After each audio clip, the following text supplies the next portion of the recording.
The United States of America. 50 states spread over a vast and diverse land, from urban cities to tropical climates, deserts to coniferous forests. America has a little something for everyone. The United Kingdom. About 40 times smaller than the US and only fitting into one climate biome, there's not as many options. Both of our deep and interesting histories have allowed these places to grow apart, developing their very own norms and traditions. With our complicated pasts, it's understandable that there's still some tension. You can find the competition anywhere. A UK versus USA search brings up lots of results, from challenges, Pronounce these words. Worcestershire. comparisons over food, schools, supermarkets, the language, and even how major events are covered by news. Here is how it was covered in Britain. Ebola cases in West Africa approach 9,000. A small number of cases will reach the UK. We can contain it. Calm, measured. In America, not so much. Fox News alert now, the Ebola emergency here in America. The killer virus. Spreading much faster than efforts to contain it. Hell is about to break loose. More recently, we've seen political comparisons. But in this documentary, I'm going to be comparing something a bit more lighthearted.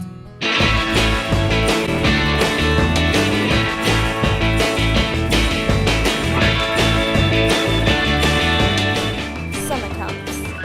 As an ex-summer camp employee, I've experienced the differences between the US and the UK firsthand.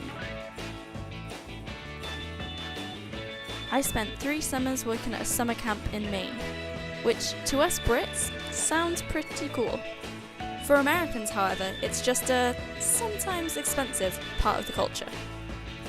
After falling in love with camp over and over, and having to sadly return home each time, I couldn't help but wonder, why don't we have anything like this in the UK?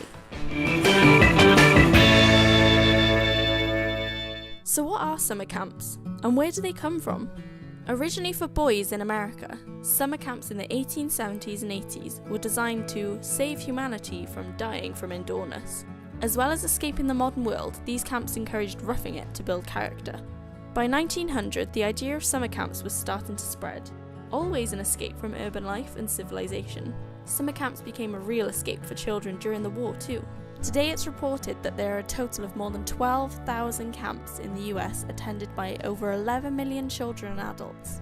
To narrow this down, camps can be divided by length of time, the need of the child, even religion. And with camps from Maine to California, there has to be a summer camp for everyone. In the UK, however, there's less of a choice. Summer camps are only believed to have started here about 40 years ago. I did, however, find one exception in Wales. After closing down 20 years ago, Boys Village is now dominated by graffiti and asbestos. In its prime, however, it was a summer getaway for miners' children, offering not only fresh air, but a church, a gym, and a pool. Today, however, there aren't many camps that are residential or summer-long. I was able to speak with a friend who, following in her mother's footsteps, wanted to try a camp in New England. Not only has Emily worked 2 summers as a rope instructor in Maine, she also recounted her experiences at British camps. However, all of them were only a week or 2 long, or day camps. Emily says her second summer in the States was cheaper to organise as a returner, and she got paid almost 3 times more than her first. In order to get a more American take on summer camps, I caught up with some other camp employees. I never went to a summer camp.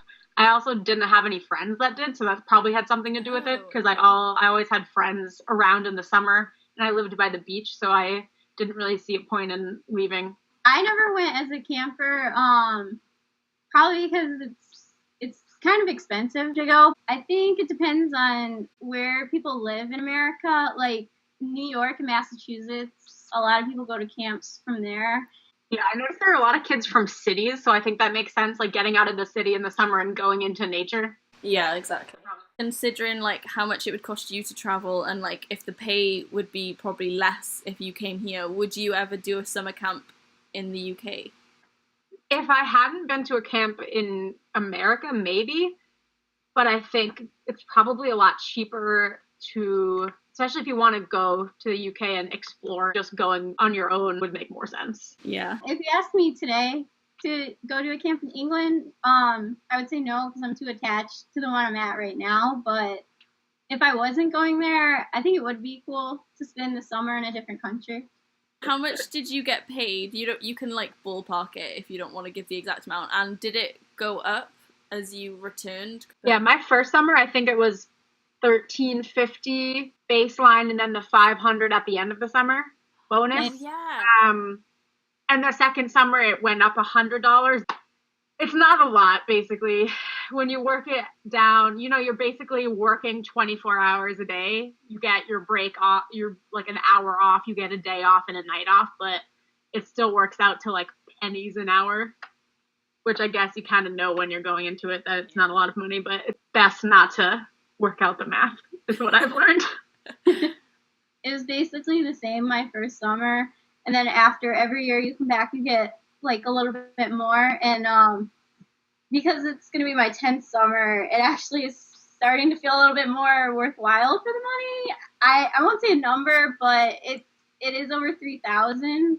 They pay for other things, like Katie said, like friendship and room and board. And that's true. Sometimes you get to go on trips, like canoeing trips or whitewater rafting trips, and they pay for those things. So, your final question, is it all worth it? Yes. If only for the friends and counselors that I made that I wouldn't have otherwise met. A lot of my camp friends are some of my closest friends, so definitely wouldn't change that for the world. So, although everyone had their own experiences, it's clear that salary plays a key role for staff, as well as a sense of adventure. Camps do seem to want to retain staff and encourage them to return, eventually giving you a decent income. For both British and American staff, summer camps can be seen as just a fun summer job purely done for the experience. Katie and Melissa had their own reasons for staying in the US. I wonder how others might find travelling to the UK though, as staff or campers, and if any of it would be worth it. I decided to compare two random camps, one from Maine and one from the UK. So the first camp that I'm going to be looking at is called X-UK. Now, they actually have 4 different kinds of camps. The one that I'm going to be looking at mostly is the multi-activity camp, which is the closest to an American summer camp, I think.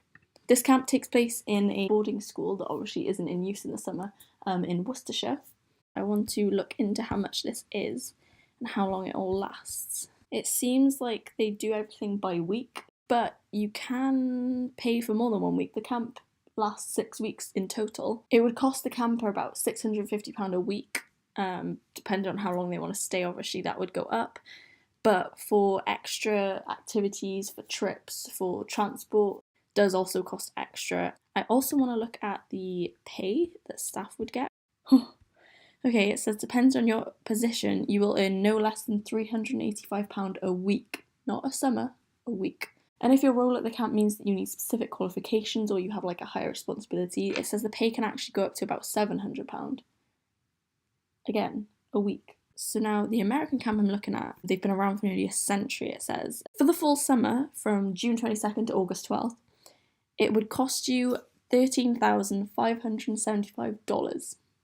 Not all kids would do a full session, so this camp actually splits it in half, so you have first session, second session. It works out at about 150 kids at this camp, and if every single one of them, which is very unlikely, stayed for the full summer, the camp makes over $2 million. I think I'm going to have to open my own camp. The next thing I want to look at just really quickly is visas, because to work in a US summer camp you need a J1 visa, which is a really annoying process. It takes a long time to fill out the forms. You have to go to London to have an interview, and then you have to hand your passport over for a couple of weeks. So I just want to see if there's any kind of British equivalent that American staff would have to work out. You can stay in the UK for up to 1 month without a visa, but you can only be paid to do certain things like giving lectures, doing legal stuff, and taking part in arts, entertainment, or sporting activities. That sounds like camp. I might just be missing something here and not looking into the right thing, but it doesn't look like it would definitely work out money-wise better for British staff to work in a UK summer camp. I don't know if I would have as much fun in Worcestershire as I did in Maine. Overall, there's still a lot to look into, but it does seem like the UK is starting to catch on. To be fair, we're about a century or so behind, but with the money that it makes and the benefits it has on children, Who knows? Maybe by 2118 we'll be crawling with summer camps.